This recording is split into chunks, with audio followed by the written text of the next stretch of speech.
Molly Pitcher is a composite name for many historic women in the Revolutionary War era that aided on the battlefields all across the North American continent in the different theaters of the war. Molly Pitcher is mainly applied to a woman named Mary Hayes, Molly being um,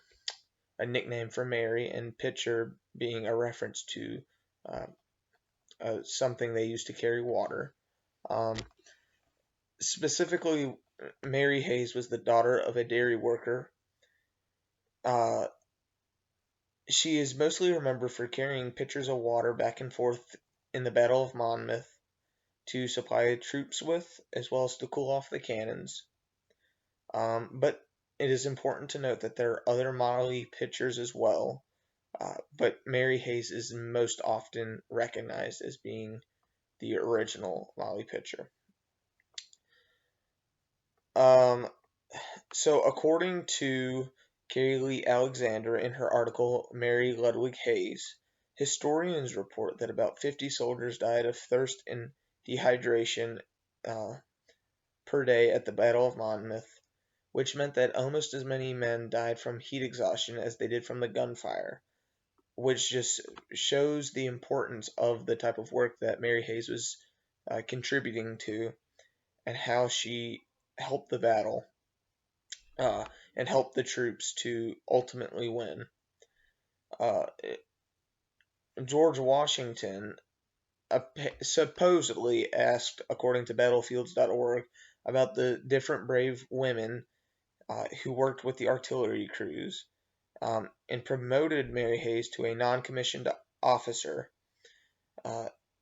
Even though Mary Hayes did not do anything else as far as the war was concerned after the Battle of Monmouth, she did get the rank of Sergeant Molly, and she used it for the rest of her life. There's one other important person that has had the term Molly Pitcher loosely applied to him, and she is Margaret Corbin, born in 1751, and she is said to have taken up a cannon when her husband was killed at Fort Washington um, on the Manhattan Island in 1776. Uh, as far as I could tell by research,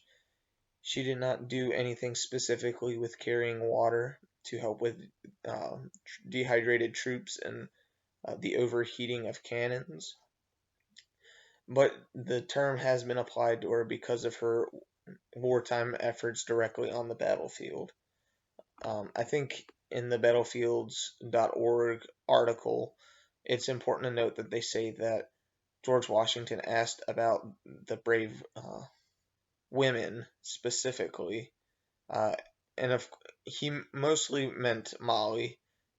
sorry, Mary Hayes, but he was also asking in reference to other women because she was not the only one that helped out with the wartime efforts. She was not the only one that contributed directly on the battlefield, and I think it's important to note that while while women weren't the main demographic fighting in the Revolutionary War, they did contribute in many ways, whether it was uh, people like Molly Pitcher or other women, finding other resourceful ways of contributing to the battle. I think what's most important about it is that it provides a united front for the colonists to break off from the British Empire, and they could not have done it if it weren't for all of the colonists and all of